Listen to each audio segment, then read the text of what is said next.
Hello students, आज हम लोग जो क्वेश्चन आंसर सीरीज शुरू किया है उसी टॉपिक को आगे बढ़ाते हुए नया टॉपिक टेकअप कर रहे हैं।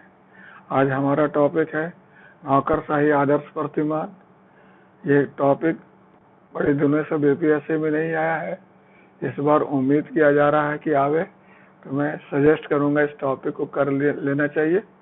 मैंने दो टॉपिक थ्योरी में आइडेंटिफाई किया कि वैज्ञानिक प्रबंध सिद्धांत और दूसरा नौकरशाही सिद्धांत। तो आज हम लोग कल मैं वैज्ञानिक प्रबंध सिद्धांत किया, आज हम लोग नौकरशाही सिद्धांत कर रहे हैं। नौकरशाही सिद्धांत पर बीपीएससी में ज्यादा क्वेश्चन नहीं, 2-3 बार आया है। जो लेटेस्ट क्वेश्चन उसी का आंसर हम लोग टेकअप करेंगे। क्वेश्चन आया है जो 56वां में आया था।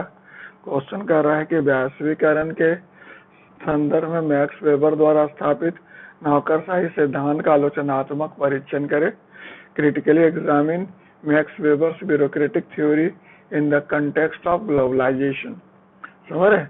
वैश्वीकरण के संदर्भ में मैक्स वेबर द्वारा स्थापित नौकरशाही सिद्धांत का आलोचनात्मक परीक्षण करें। यह क्वेश्चन आया था। जैसे कभी भी आप क्वेश्चन देखिए ना, तो तुरंत लिखने मत शुरू कर दीजिए, बल्कि उस पर लिखने के पहले रणनीति बनाइए कि पहले क्या लिखेंगे फिर क्या लिखेंगे। जैसे इस क्वेश्चन में देखा जाए तो किस टॉपिक पर क्वेश्चन है, तो नौकरशाही सिद्धांत पर क्वेश्चन है। समझ रहे? तो हम लोग इसमें पहले क्वेश्चन को पढ़ेंगे और अंडरलाइन करेंगे कि इस क्वेश्चन में क्या क्या चीज नोट करने योग्य है। तो वैश्वीकरण नोट करने योग्य है, मैक्स वेबर नोट करने योग्य है, नौकरशाही सिद्धांत नोट करने योग्य है और आलोचनात्मक परीक्षण नोट करने योग्य है। यानी आपका आंसर इन्हीं चारों के परिप्रेक्ष्य में घूमते रहेगा।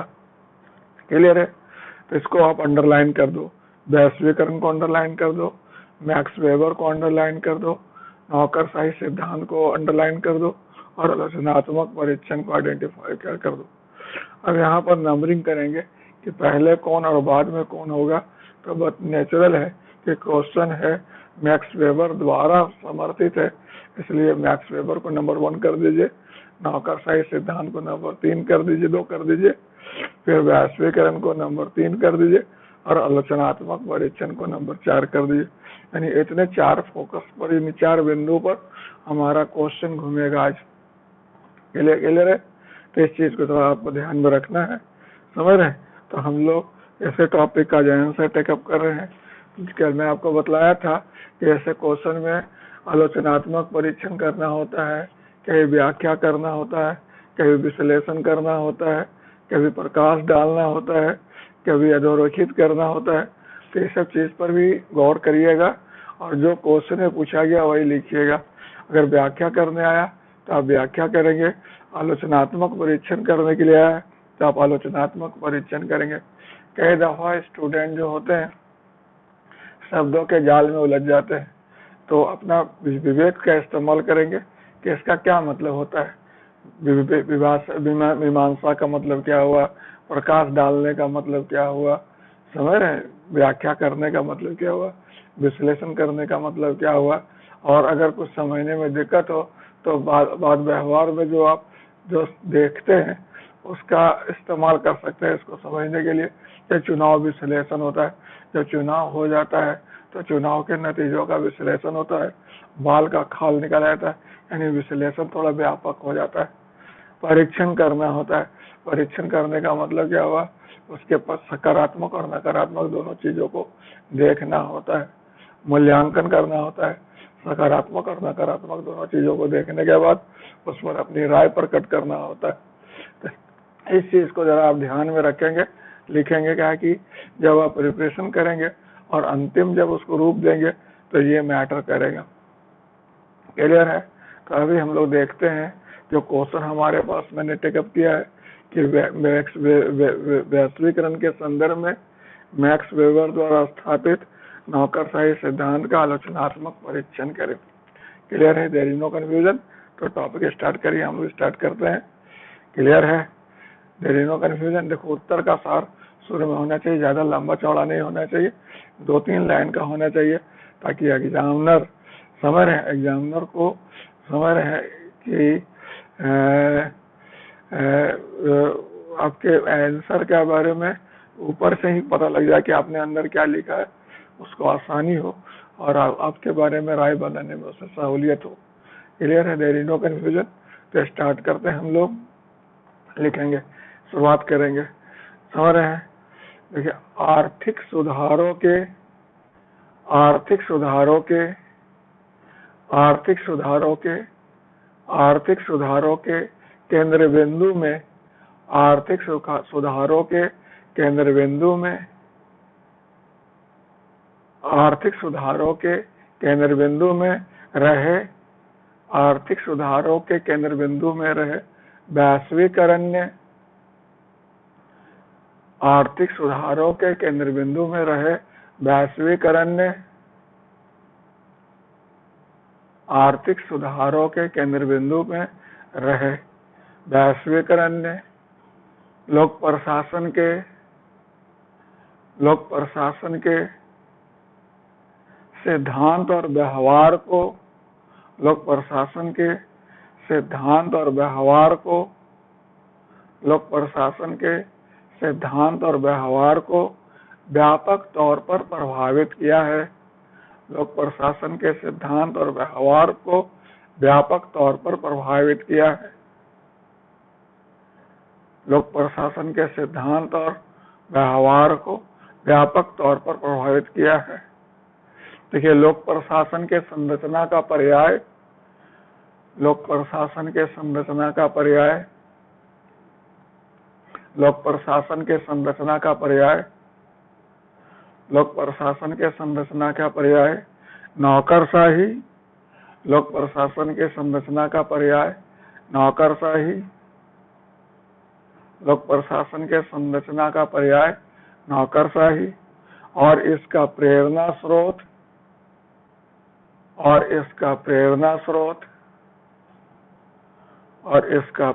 स्रोत नौकरशाही सिद्धांत भी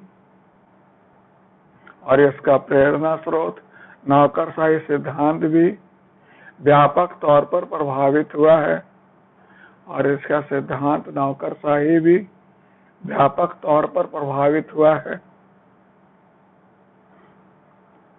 और इसका सिद्धांत प्रेरणा स्रोत नौकरशाही सिद्धांत भी व्यापक तौर पर प्रभावित हुआ है। नौकरशाही सिद्धांत को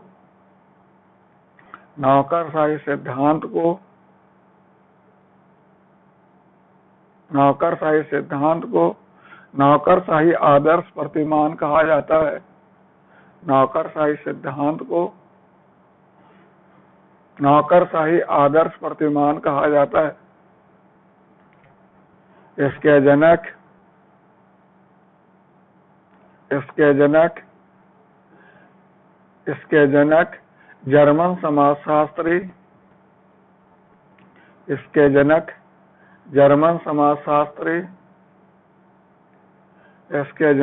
जर्मन समाजशास्त्री मैक्स वेबर हैं।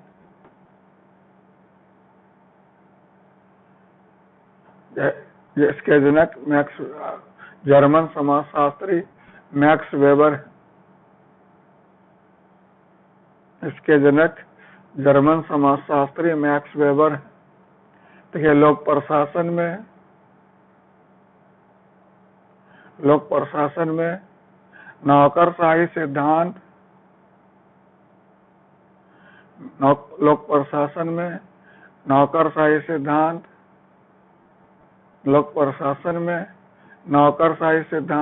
असाधारण और अद्वितीय स्थान रखता है। लोक प्रशासन में नौकरशाही सिद्धांत असाधारण और अद्वितीय स्थान रखता है। लोक प्रशासन में नौकरशाही सिद्धांत असाधारण और अद्वितीय स्थान रखता है। जैसा कि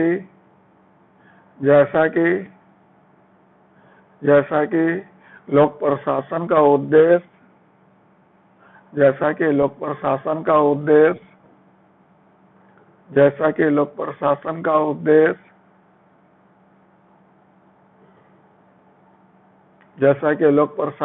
उद्देश्य लोकत्व की प्राप्ति है।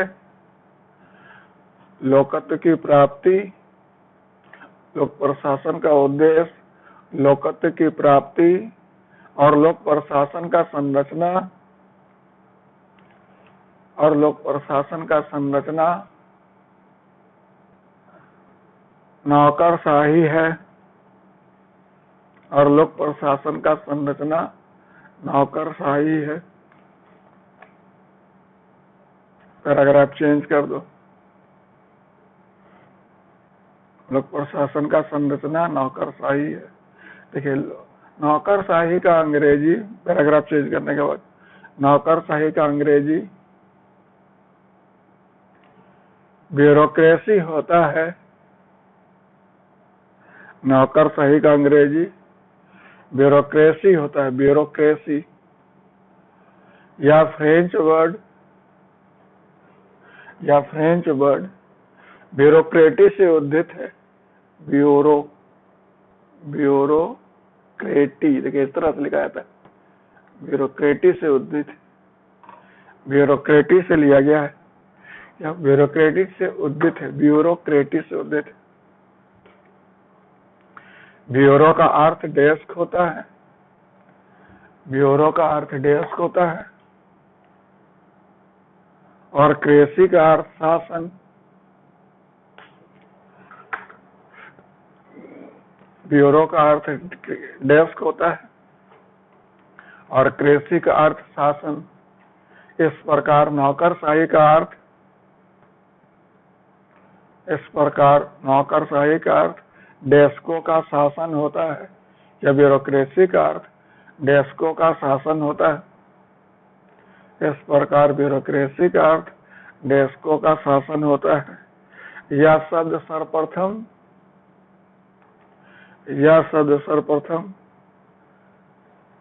फ्रेंच वाणिज्य मंत्री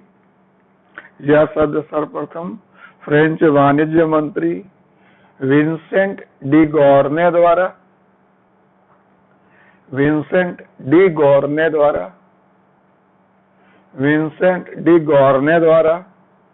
1745 में सर्वप्रथम प्रयुक्त किया गया था।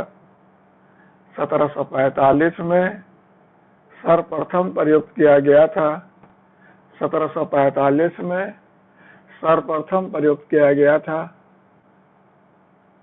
1745 में सर्वप्रथम प्रयुक्त किया गया था। उन्होंने यह शब्द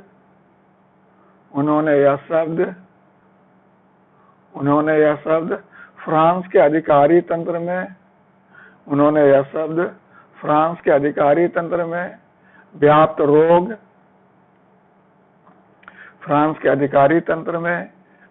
रोग बेरोमेनिया के संदर्भ में इस शब्द का प्रयोग किया था। फ्रांस के अधिकारी तंत्र में व्याप्त रोग ब्यूरोमेनिया, मेनिया मतलब सनक होता है, ब्यूरोमेनिया के संदर्भ में इस शब्द का प्रयोग किया था। ब्यूरोमेनिया के संदर्भ में इस शब्द का प्रयोग किया था। ब्यूरोमेनिया के संदर्भ में इस शब्द का प्रयोग किया था। देखिए, नौकरशाही सिद्धांत में कई विचारकों ने योगदान दिया है। नौकरशाही सिद्धांत में कई विचारकों ने योगदान दिया है, जिनमें Karl Marx, Robert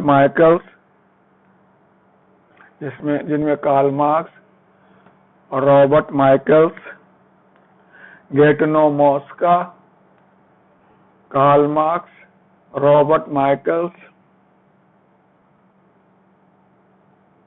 गैटनो Mosca, J S. Mill इत्यादि प्रमुख हैं। जे.एस. मिल इत्यादि प्रमुख हैं, परंतु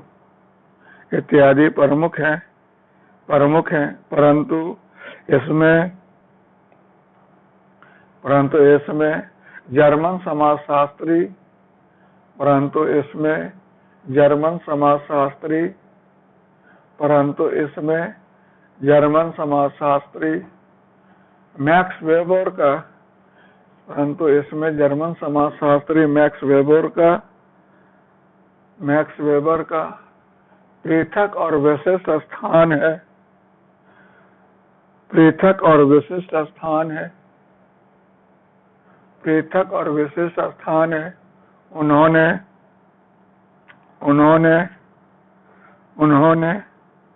नौकरशाही को अवधारणा को उन्होंने नौकरशाही अवधारणा को व्यापक रूप से परिभाषित किया है, नौकरशाही अवधारणा को व्यापक रूप से परिभाषित किया है, उसका वैज्ञानिक व्याख्या किया है, उसका वैज्ञानिक व्याख्या किया है, उसका वैज्ञानिक व्याख्या क्या है और उसका व्यवस्थित रूप नौकरशाही आदर्श प्रतिमान विकसित किया है और उसका व्यवस्थित रूप नौकरशाही आदर्श प्रतिमान विकसित किया है और उसका व्यवस्थित रूप नौकरशाही आदर्श प्रतिमान विकसित किया है और उसका व्यवस्थित रूप नौकरशाही आदर्श प्रतिमान विकसित किया। मैक्स वेबर के विचार में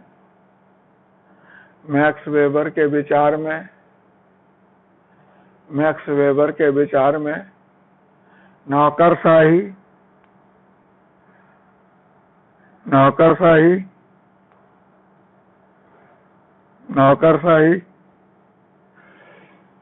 सामूहिक क्रियाकलाप के, उनके विचार में नौकरशाही सामूहिक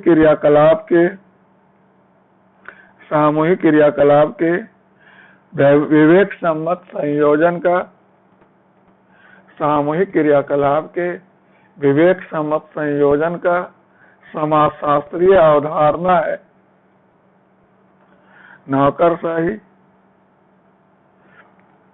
सामूहिक क्रियाकलाप के विवेक सम्मत संयोजन का समाजशास्त्रीय अवधारणा है जो लोक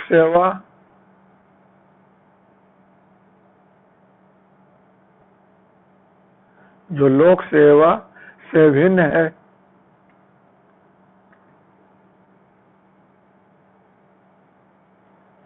यह अवधारणा सर्वत्र प्रयुक्त किया जा सकता है, यह अवधारणा सर्वत्र प्रयुक्त किया जा सकता है। मैक्स वेबर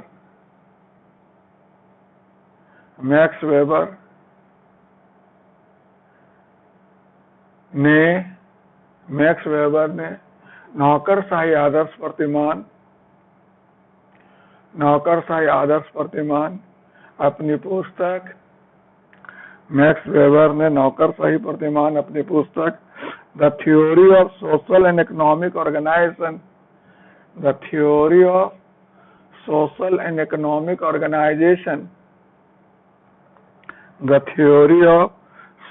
इकोनॉमिक ऑर्गेनाइजेशन 1920 में प्रतिपादित किया है,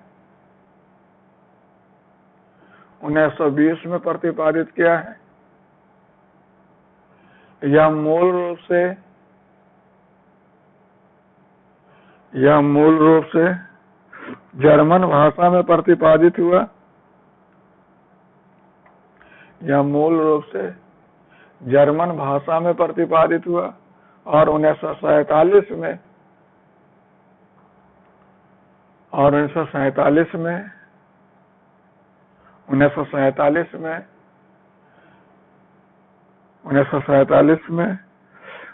टालकोट पार्सन्स और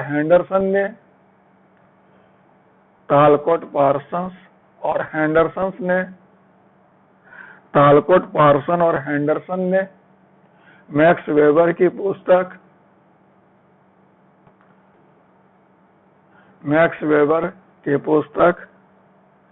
the theory of social and economic organisation को, मैक्स वेबर की पुस्तक the theory of social and economic organisation को अंग्रेजी में रूपांतरित किया है। The theory of social and economic organisation को अंग्रेजी में रूपांतरित किया है।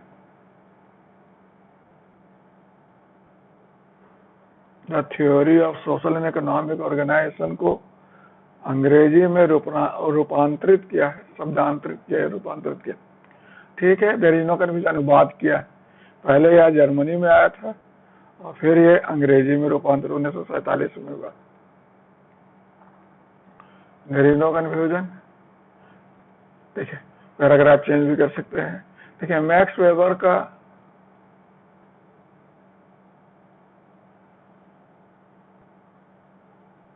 वेबर द्वारा भी लिखित, मैक्स वेबर द्वारा प्रतिपादित नौकरशाही सिद्धांत, मैक्स वेबर द्वारा प्रतिपादित नौकरशाही सिद्धांत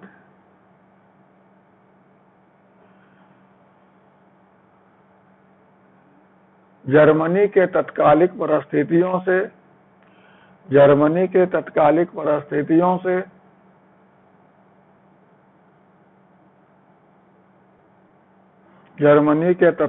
परिस्थितियों से प्रभावित है, तत्कालिक परिस्थितियों से प्रभावित है। उस दौरान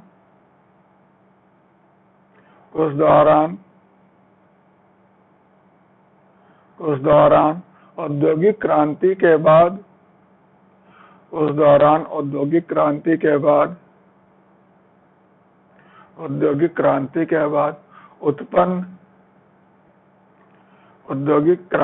बाद उत्पन्न परिस्थितियों से निपटने के लिए औद्योगिक क्रांति के बाद उत्पन्न परिस्थितियों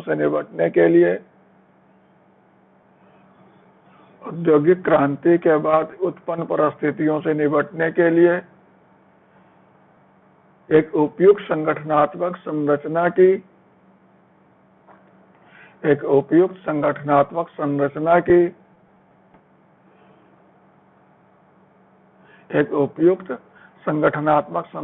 की आवश्यकता थी।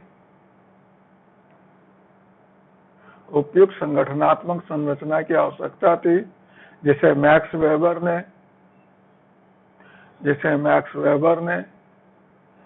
नौकरशाही आदर्श प्रतिमान के रूप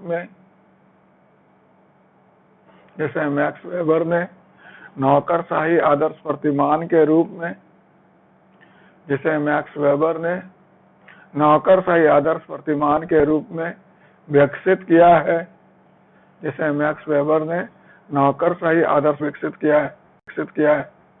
यह उनकी मानसिक रचना है,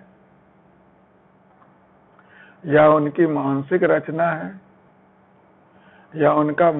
रचना का मतलब है मेंटल कंस्ट्रक्ट। यह उनकी मानसिक रचना है जो व्यवहार में कहीं नहीं है, जो व्यवहार में कहीं नहीं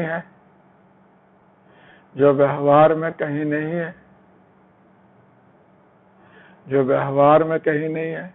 परंतु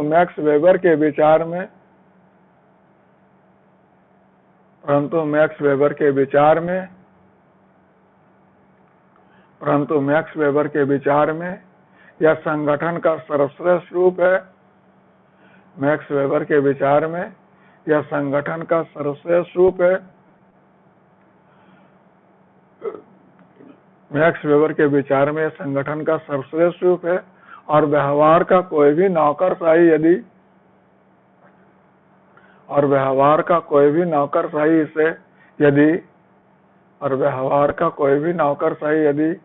इसका अक्षरशः अनुपालन करता है तो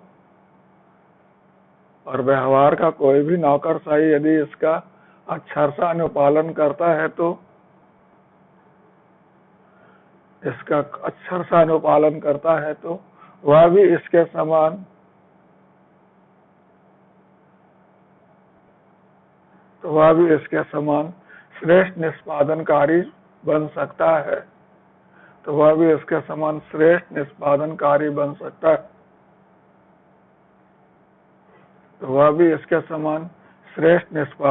बन सकता है। मैक्स वेबर इस प्रतिमान के निर्माण में मैक्स वेबर इस प्रतिमान के निर्माण में 3 शर्तों पर विचार किए हैं, 3 पूर्व शर्तों पर विचार किया है। मैक्स वेबर इस प्रतिमान के निर्माण में 3 पूर्व शर्तों पर विचार किया है। पहला, विशाल लोकतंत्र, दूसरा मध्यम वर्ग, विशाल लोकतंत्र, दूसरा मध्यम वर्ग और तीसरा मौद्रिक अर्थव्यवस्था। विशाल लोकतंत्र, मध्यम वर्ग और मौद्रिक अर्थव्यवस्था। देखिए, नौकरशाही प्रतिमान के निर्माण के क्रम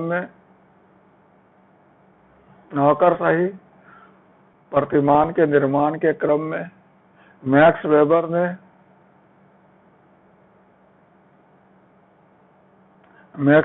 ने शक्ति और सत्ता अवधारणा पर विचार किया है। शक्ति और सत्ता अवधारणा पर विचार किया है। शक्ति और सत्ता अवधारणा पर विचार किया है। उनके विचार में सत्ता, वैधानिक शक्ति, उनके विचार में सत्ता, वैधानिक शक्ति अथवा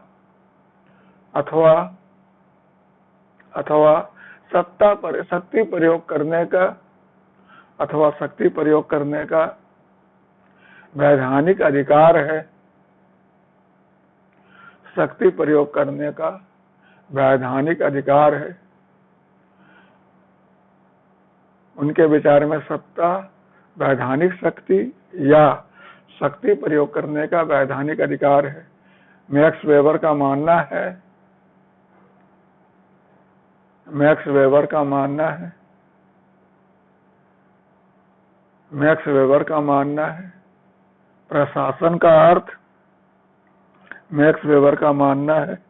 प्रशासन का अर्थ प्रभुत्व स्थापित करना या शक्ति का प्रयोग करना होता है या सत्ता का प्रयोग करना होता है। प्रशासन का अर्थ प्रभुत्व स्थापित करना या सत्ता का प्रयोग करना होता है। उन्होंने सत्ता को 3 वर्गों में बांटा है।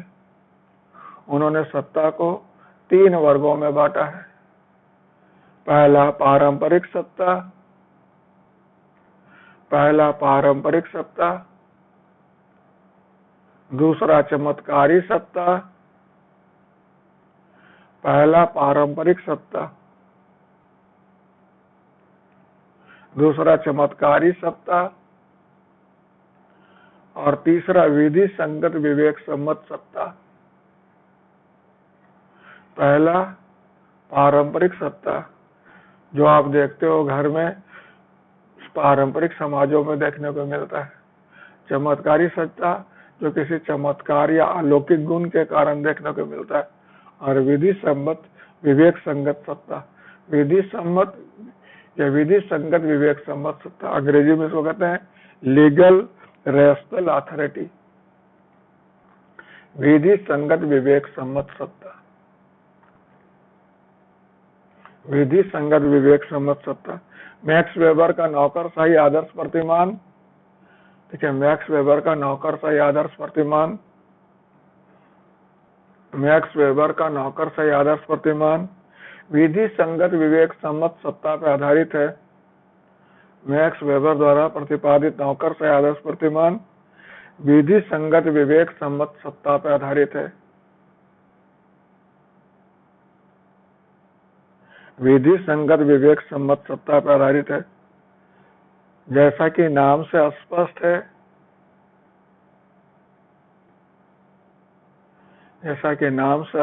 है, या विधि पर आधारित होता है,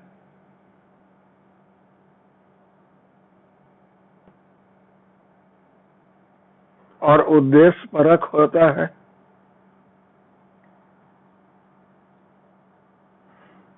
और उद्देश्य परक होता है।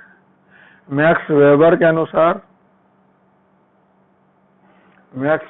अनुसार विधि संगत विवेक सम्मत सत्ता के विधि संगत विवेक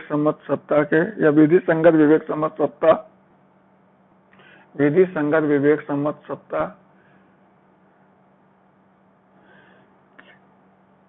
निम्न परस्पर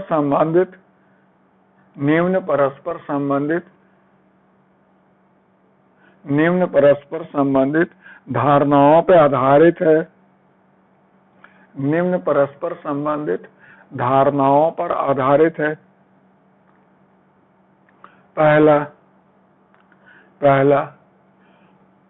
लिखना, नंबर 1 देके लिखो, वैधानिक संहिता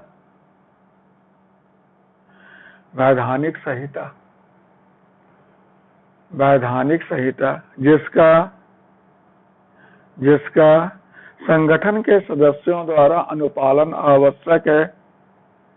जिसका संगठन के सदस्यों द्वारा अनुपालन आवश्यक है।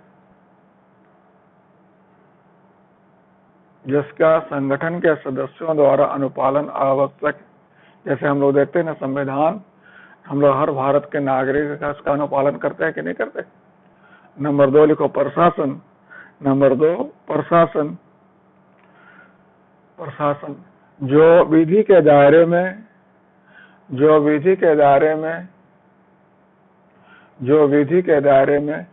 संगठन के हितों की रक्षा करता है। जो विधि के दायरे में संगठन के हितों की रक्षा करता है। जो विधि के दायरे में संगठन के हितों की रक्षा करता है। नंबर 3 लिखो, वह व्यक्ति जो आदेश देता है। वह व्यक्ति लिखो, वह व्यक्ति जो सत्ता प्रयोग करता है। वह व्यक्ति जो सत्ता प्रयोग करता है, वह भी अवैयक्तिक आदेशों को प्राप्त करता है। वह भी अवैयक्तिक आदेशों का अनुपालन करता है। वह भी अवैयक्तिक आदेशों का अनुपालन करता है।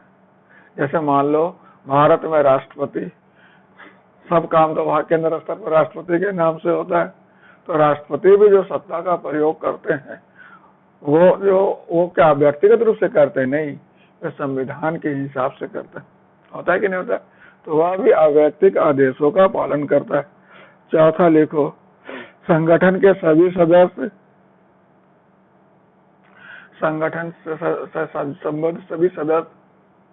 विधि का अनुपालन करते हैं। संगठन से संबद्ध सभी सदस्य विधि का अनुपालन करते हैं। नेक्स्ट देखिए, अनुपालन अवैयक्तिक आदेश का होता है। अनुपालन अवैयक्तिक आदेश का होता है। अनुपालन अवैयक्तिक आदेश का होता है। जो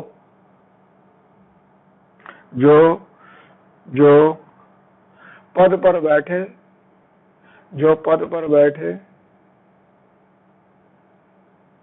सत्ता संपन्न व्यक्ति द्वारा दिया जाता है। सत्ता संपन्न व्यक्ति द्वारा दिया जाता है।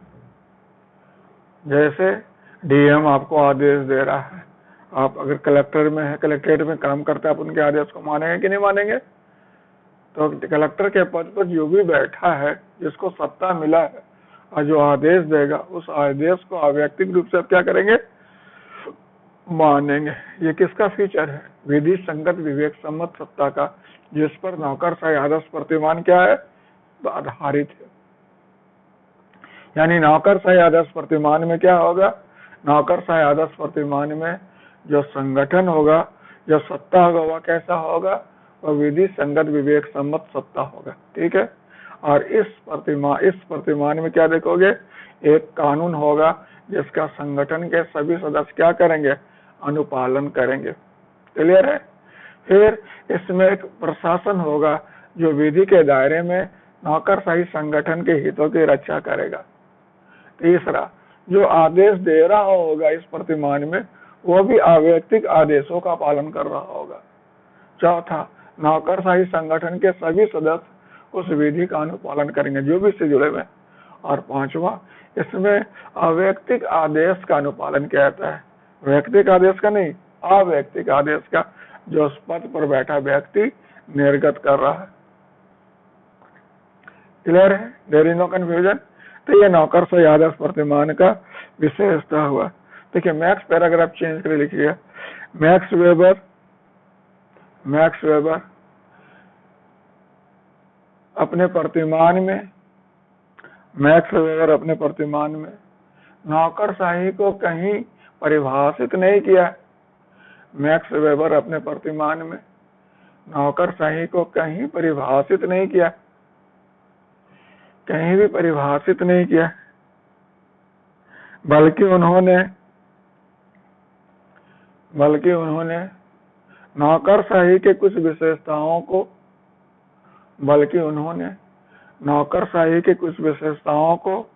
चिन्हित किया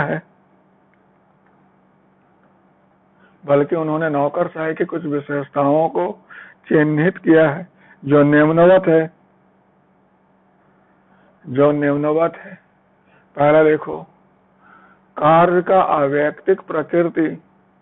पहला क्या लिखोगे, कार्य का अवैयक्तिक प्रकृति, मतलब इम्पर्सनल नेचर ऑफ ड्यूटी। कार्य का अवैयक्तिक प्रकृति, हाइफन देके लिखो। नौकरशाही आदर्श प्रतिमान में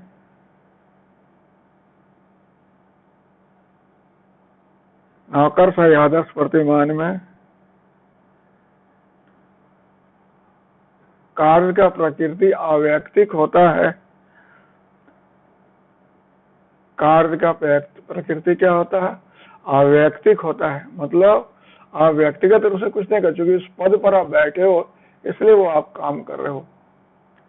समझ रहे कि नहीं समझ रहे? उस पद पर जो भी बैठेगा वही काम करेगा, आप बैठोगे तो करोगे, वो करेगा, बैठेगा तो वही करेगा। क्यों? तो काम पद के अनुसार हो रहा है, ना कि आपके अनुसार हो रहा है। नंबर 2 लिखो, पद सोपानिकृत ढांचा। अर्थात नौकरशाही संगठन में पद सोपानिकृत ढांचा, अर्थात नौकरशाही संगठन में ऊपर से नीचे तक सभी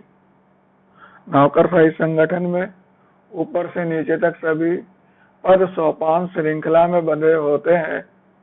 अर्थात नौकरशाही संगठन में ऊपर से नीचे तक सभी पद सोपान श्रृंखला में बंधे होते हैं।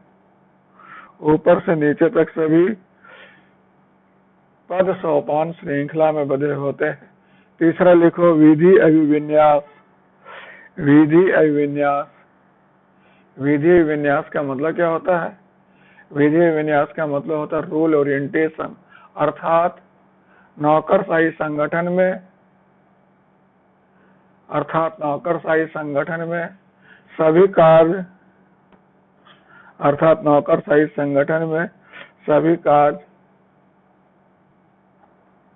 विधि अनुसार होते हैं, विधि के अनुसार होते हैं। यानी आप अपने मन से कुछ नहीं कर सकते, उसमें विधि अनुसार होते हैं। नेक्स्ट पॉइंट लिखो, कार्य विभाजन और विशिष्टीकरण।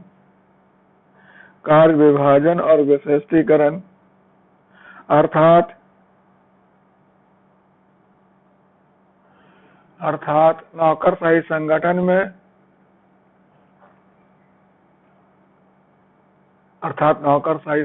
में योग्यता और क्षमता के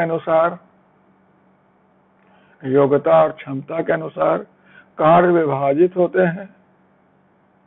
योग्यता और क्षमता के अनुसार कार्य विभाजित होते हैं और उसी अनुसार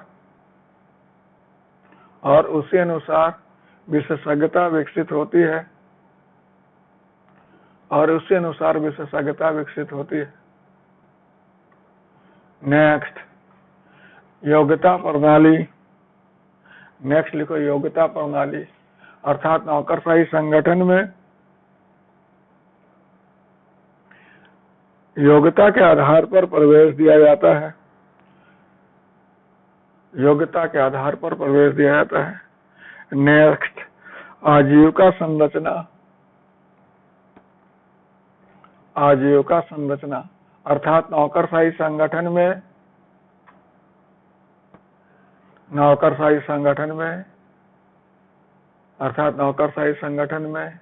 कार्मिक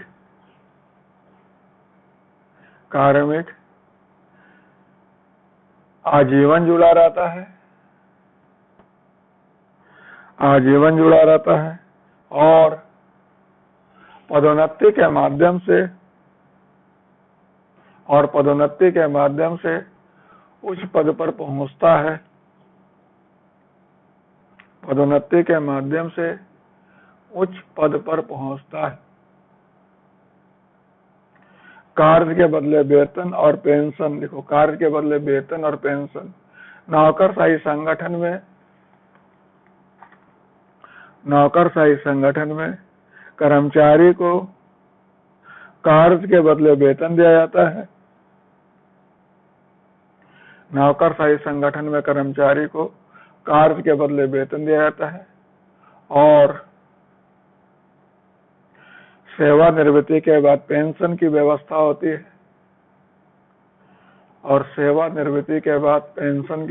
होती है।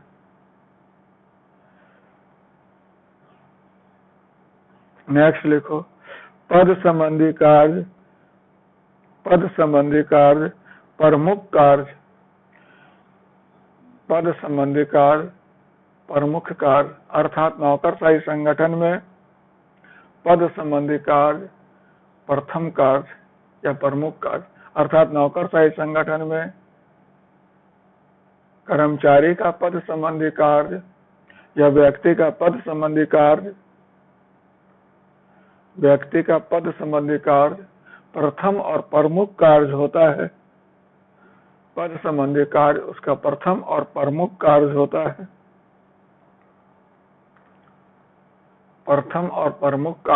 है।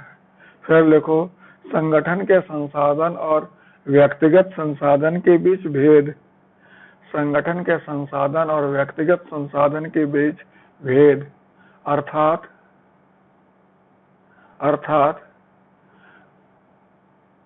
नौकरशाही संगठन में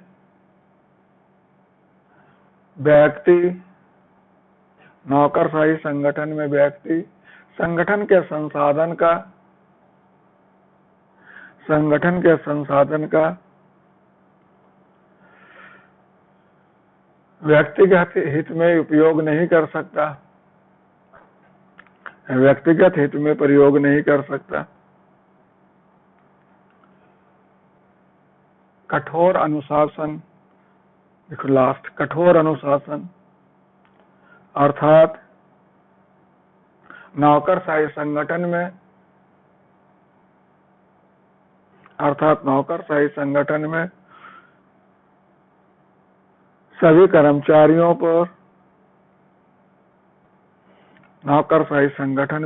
कर्मचारियों पर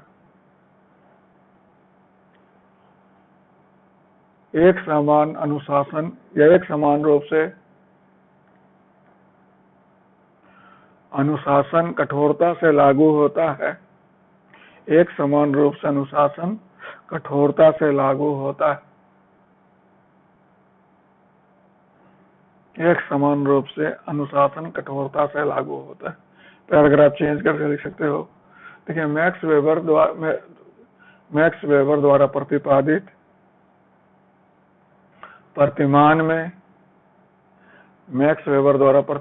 प्रतिमान में उपरोक्त विशेषताओं को दो वर्गों में बांटा जा सकता है। उपरोक्त विशेषताओं को दो वर्गों में बांटा जा सकता है। संरचनात्मक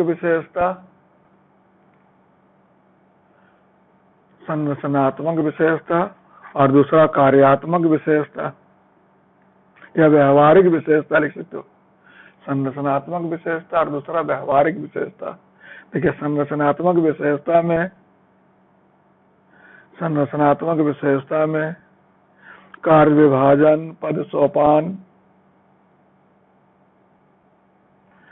विभाजन, पद सोपान इत्यादि आता है, इत्यादि सम्मिलित होते हैं। कार्य विभाजन, पद सोपान इत्यादि सम्मिलित होते हैं। जबकि व्यावहारिक विशेषताओं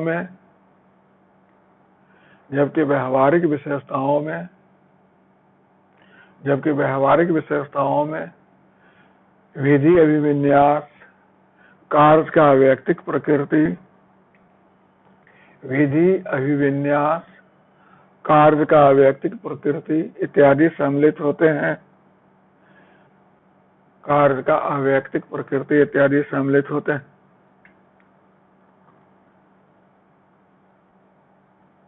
मैक्स वेबर के अनुसार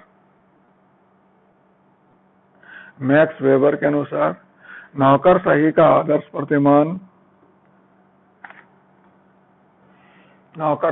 आदर्श प्रतिमान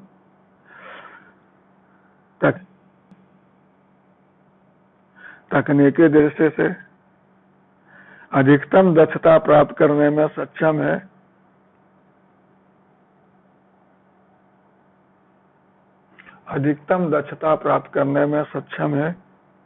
यह मानवीय व्यवस्था पर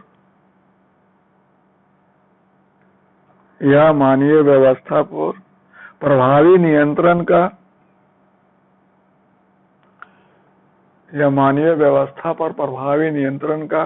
सर्वाधिक जाना माना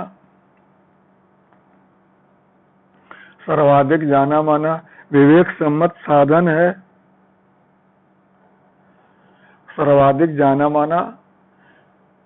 सम्मत साधन है। यह संक्षिप्तता, स्थायित्व,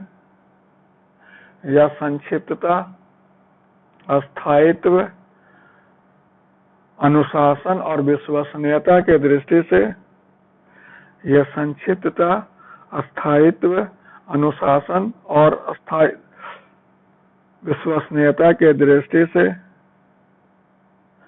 संगठन के किसी भी दूसरे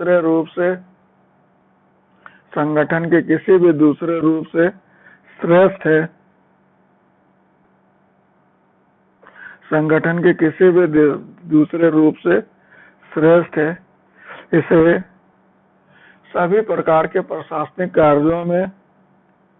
इसे सभी प्रकार के प्रशासनिक कार्यों के लिए प्रयुक्त किया जा सकता है।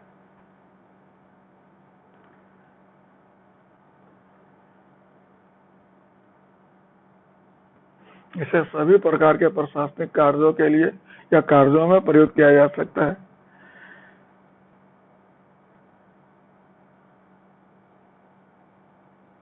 मैक्स वेबर के विचार में नौकरशाही सर्वाधिक कार्यकुशल,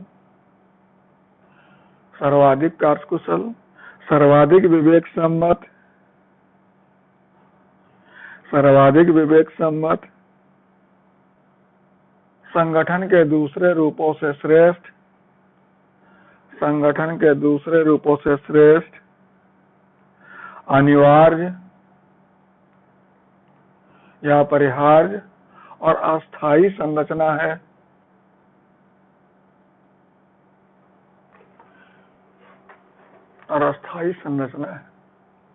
ठीक है। यही कारण है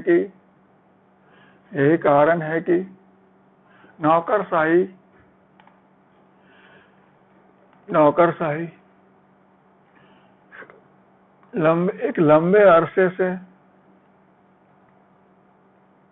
एक लंबे अरसे से लोक प्रशासन का संरचना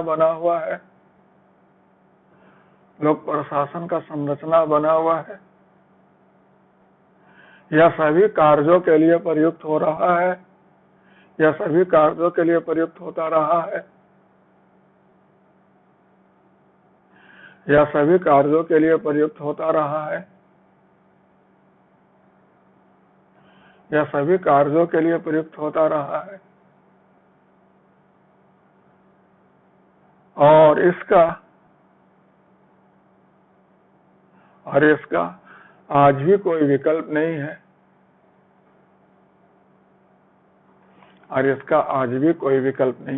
तो मैं नौकरशाही के बारे में बता रहा था। अब जरा वैश्वीकरण के बारे में डिस्कस करते हैं। देखिए, वैश्वीकरण, पैराग्राफ चेंज कर देना।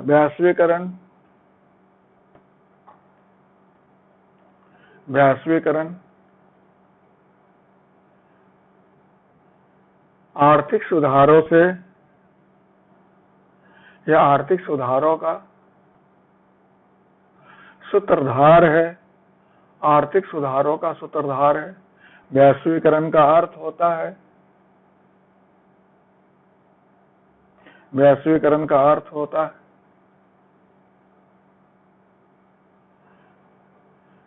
देश के आंतरिक चारदीवारी का,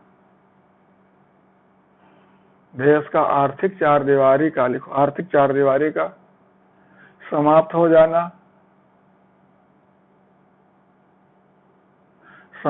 जाना और देश के अर्थव्यवस्था का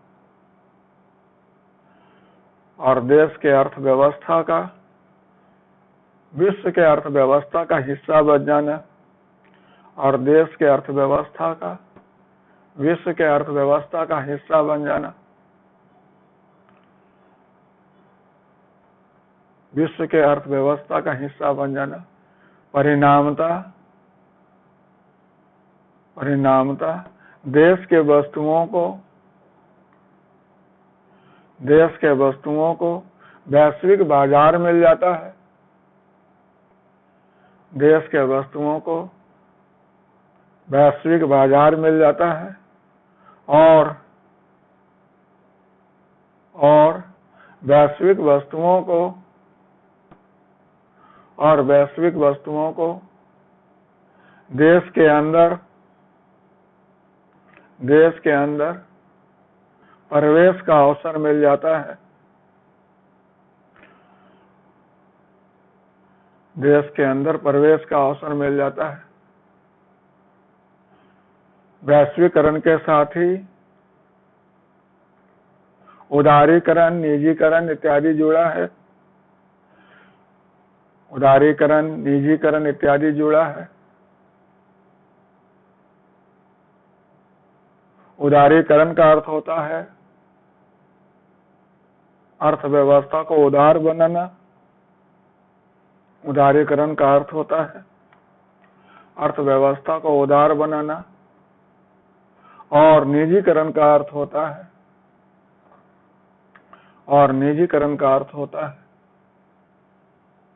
लोक उपक्रमों का स्वामित्व और निजीकरण का अर्थ होता है लोक उपक्रमों का स्वामित्व निजी हाथों में सौंप देना। लोक उपक्रमों का स्वामित्व निजी हाथों में सौंप देना। वैश्वीकरण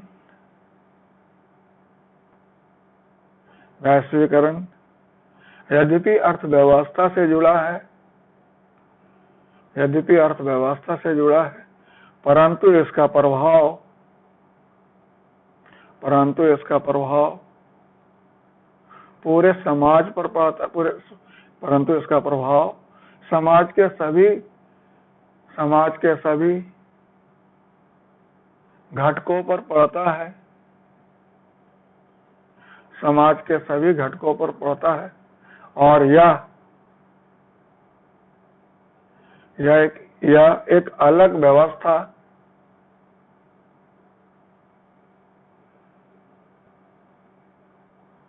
का निर्माण करता है।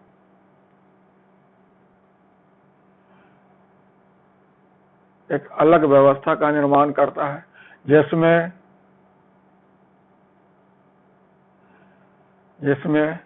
स्थानीय और वैश्विक निरंतरता बढ़ जाती है। स्थानिक और वैश्विक निरंतरता बढ़ जाती है।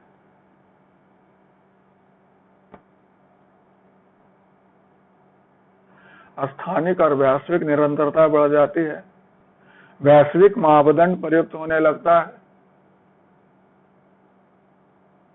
वैश्विक मापदंड प्रयुक्त होने लगता है। वैश्विक मापदंड प्रयुक्त होने लगता है। और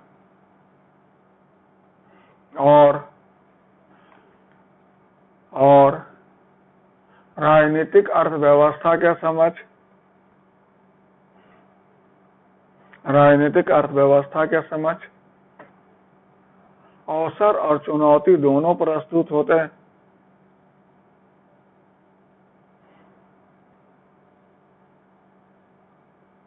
अवसर और चुनौती दोनों उत्पन्न होते हैं या प्रस्तुत होते हैं। समाज के दूसरे घटकों के भांति, समाज के दूसरे घटकों के भांति नौकरशाही भी इससे प्रभावित होता है। नौकरशाही भी इससे प्रभावित होता है।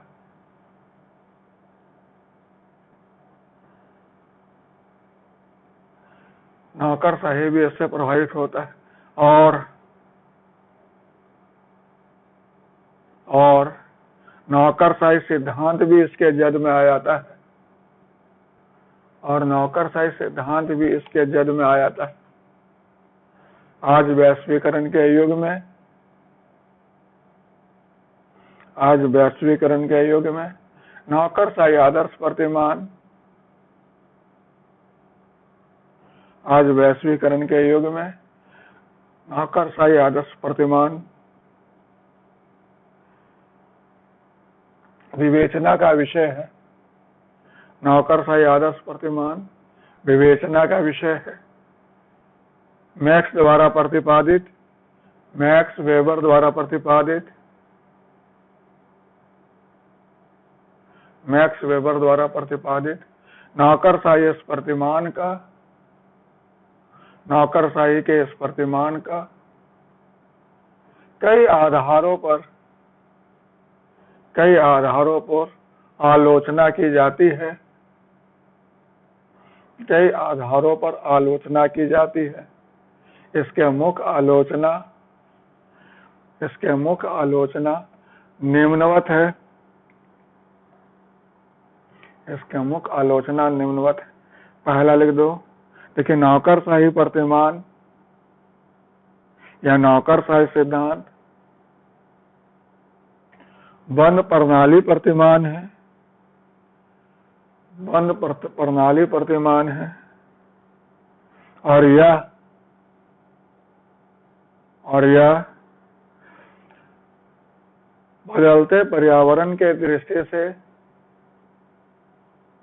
और यह बदलते पर्यावरण के दृष्टि से अनुपयुक्त है। बदलते पर्यावरण के दृष्टि से अनुपयुक्त है। नंबर 2, नौकरशाही प्रतिमान को यांत्रिक सिद्धांत कहा जाता है। यांत्रिक सिद्धांत कहा जाता है क्योंकि यह संगठन के औपचारिक संरचना पर बल देता है। क्योंकि यह संगठन के केवल औपचारिक संरचना पर बल देता है। क्योंकि यह केवल संगठन के औपचारिक संरचना पर बल देता है और मानवीय पक्ष का अनदेखा करता है। और मानवीय पक्ष का अनदेखा करता है। और मानवीय पक्ष का अनदेखा करता है। नंबर 3, नौकरशाही प्रतिमान का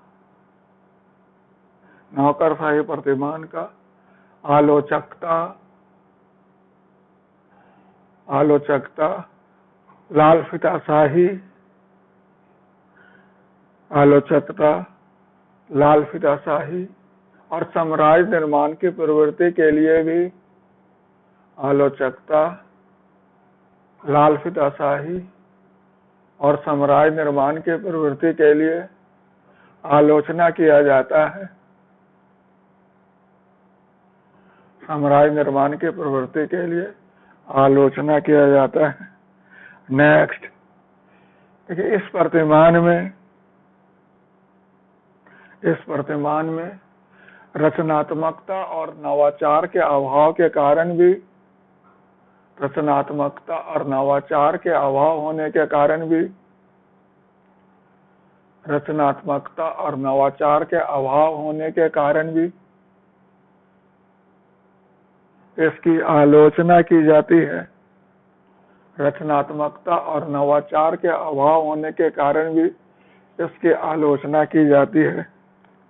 नेक्स्ट लिखो। आलोचकों का मानना है कि यह प्रतिमान पश्चिमी संस्कृति का उपज है।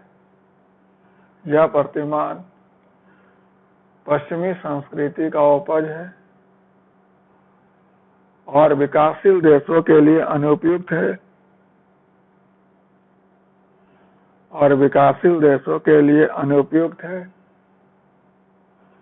नेक्स्ट देखिए, मार्क्सवादी आलोचक इसे सर्वहारा वर्ग के शोषण का माध्यम मानते हैं। मार्क्सवादी आलोचक इसे सर्वहारा वर्ग के शोषण का माध्यम मानते हैं और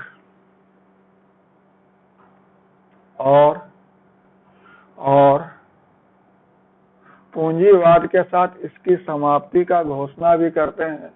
पूंजीवाद के साथ इसकी समाप्ति का घोषणा भी करते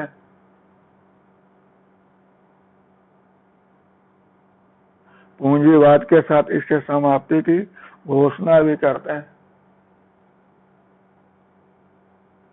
नेक्स्ट लिखो। नौकरशाही संगठन लिखो। नौकरशाही संगठन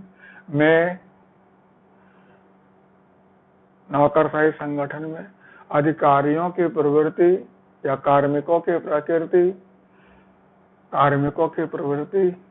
अक्षमता की ओर बढ़ने की होती है। यानी जैसे जैसे आगे बढ़ते जाते हैं, ये क्षमतावान के बजाय क्या होते चले जाते हैं? अक्षमतावान, गैर क्षमतावान होते चले जाते हैं। मेरी बात समझ रहे कि नहीं समझ रहे? अक्षमतावान या गैर क्षमतावान होते चले जाते। क्लियर है? एक पॉइंट और कर सकते हो। नौकरशाही आदर्श प्रतिमान, नौकरशाही सिद्धांत का या नौकरशाही प्रतिमान में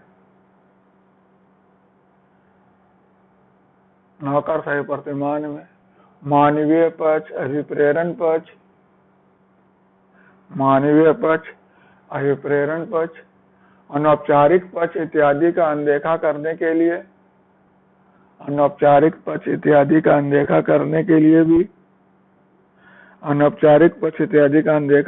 के लिए आलोचना किया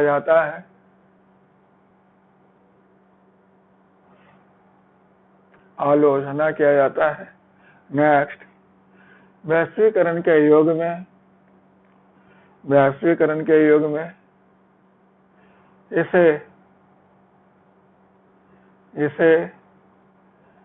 इसे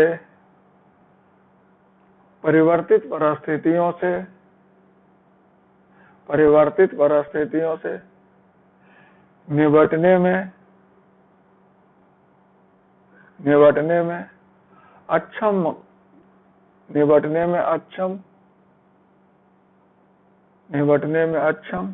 मानते हुए भी इसकी आलोचना की जाती है।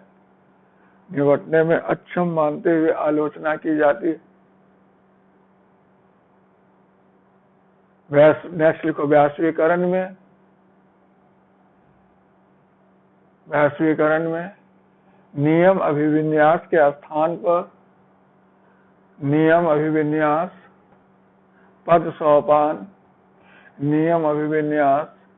पद सोपान, कार्य की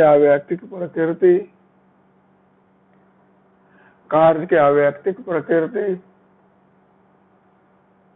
आजीविका संरचना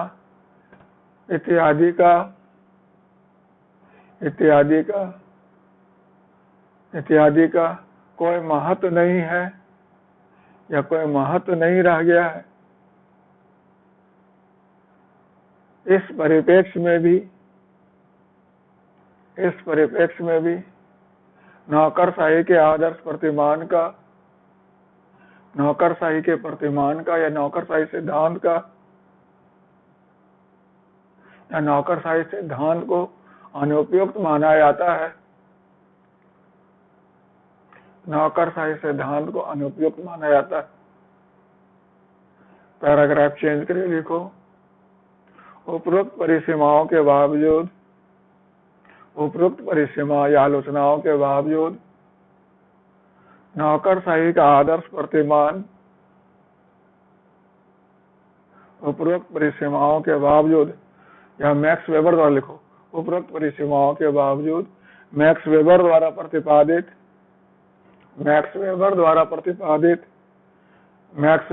प्रतिपादित नौकरशाही आदर्श प्रतिमान, नौकरशाही आदर्श प्रतिमान का महत्व अक्षुण्ण है, महत्व अक्षुण्ण है। जैसा कि ये आलोचना नौकरशाही आदर्श प्रतिमान के नहीं है, नौकरशाही के आदर्श प्रतिमान के नहीं हो सकते। मैक्स वेबर के नौकरशाही आदर्श प्रतिमान के नहीं हो सकते, क्योंकि यह एक मानसिक संरचना है, क्योंकि यह एक मानसिक संकल्पना है, क्योंकि यह एक मानसिक संकल्पना है। वेबर की यह मानसिक संकल्पना है जो व्यवहार में कहीं नहीं है, जो व्यवहार में कहीं नहीं है। यह आलोचना वस्तुतः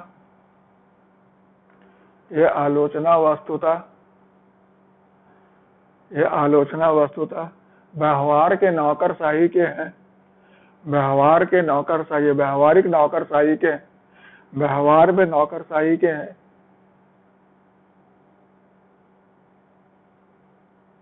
व्यवहार में नौकरशाही के हैं जो आदर्श प्रतिमान का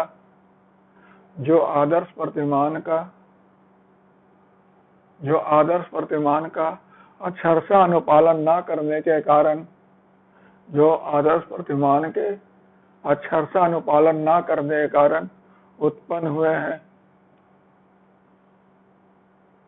नौकरशाही आदर्श प्रतिमान का अक्षरशः अनुपालन न करने के कारण उत्पन्न हुए।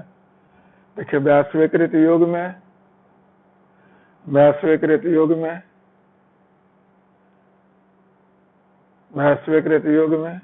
नौकरशाही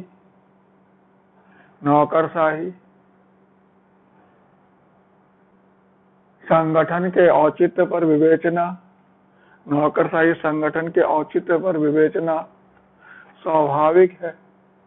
नौकरशाही संगठन के औचित्य पर विवेचना स्वाभाविक है, जैसा कि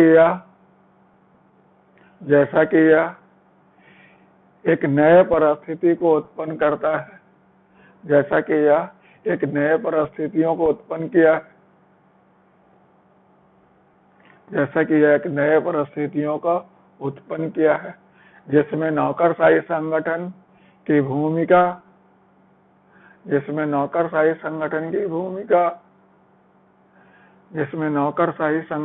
भूमिका और प्रासंगिकता, नौकरशाही संगठन की भूमिका और प्रासंगिकता आवश्यक है, इस पर विचार आवश्यक है। प्रासंगिकता पर विचार आवश्यक है, और इस क्रम में नौकरशाही आदर्श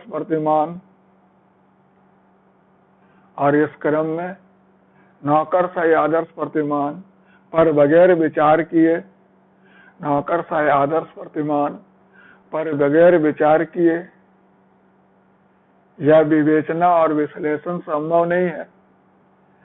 यह विवेचना और विश्लेषण संभव नहीं है। यह विवेचना और विश्लेषण संभव नहीं है। इस परिप्रेक्ष्य में, इस आलोक में वैश्वीकृत युग में या वैश्वीकरण के युग में,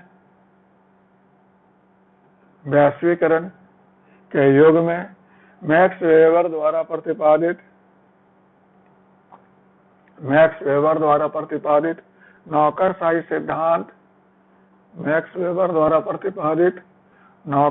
सिद्धांत आज भी व्यवहार के नौकरशाही के लिए या आज भी व्यवहार के नौकरशाही के विश्लेषण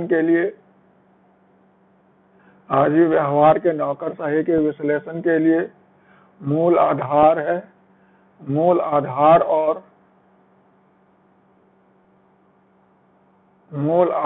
और प्रेरणा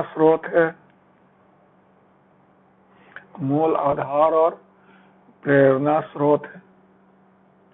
ठीक है, तो इसी पर हम लोग वर्कआउट, मैंने आपको क्वेश्चन डिस्कस किया। मैंने आपको इस तरह सोचना कि मैक्स वेबर ने जो उस समय जो जर्मनी में और यूरोपीय देशों में जो परिस्थिति उत्पन्न हुआ था उससे निपटने के लिए प्रतिमान डेवलप किया था। तो बट नेचुरल है कि आज कुछ उसी तरह की परिस्थिति फिर उभर रही है, तो उसमें नौकरशाही का जो प्रतिमान मैक्स वेबर डेवलप किया वह किस प्रकार आगे बढ़ने में सहयोग कर सकता है।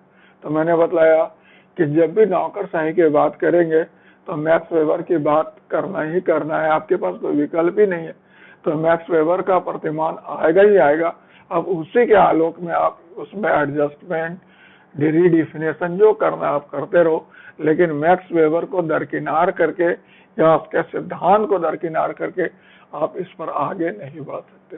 ठीक है, तो मैंने आपको एक आउटलाइन दिया, इस पर आप वर्कआउट करो, इसका फिर से आंसर लिखो, मेरे को पोस्ट करना, और कोई दिक्कत हो तो फोन करना। मैं समझता हूँ आपको थोड़ा हेल्प जरूर करेगा, आपको ज्ञान को बढ़ाने में, आपकी विवेचना के दायरा को बढ़ाने में, आपके समझ को बढ़ाने में। Okay, all the best, enjoy.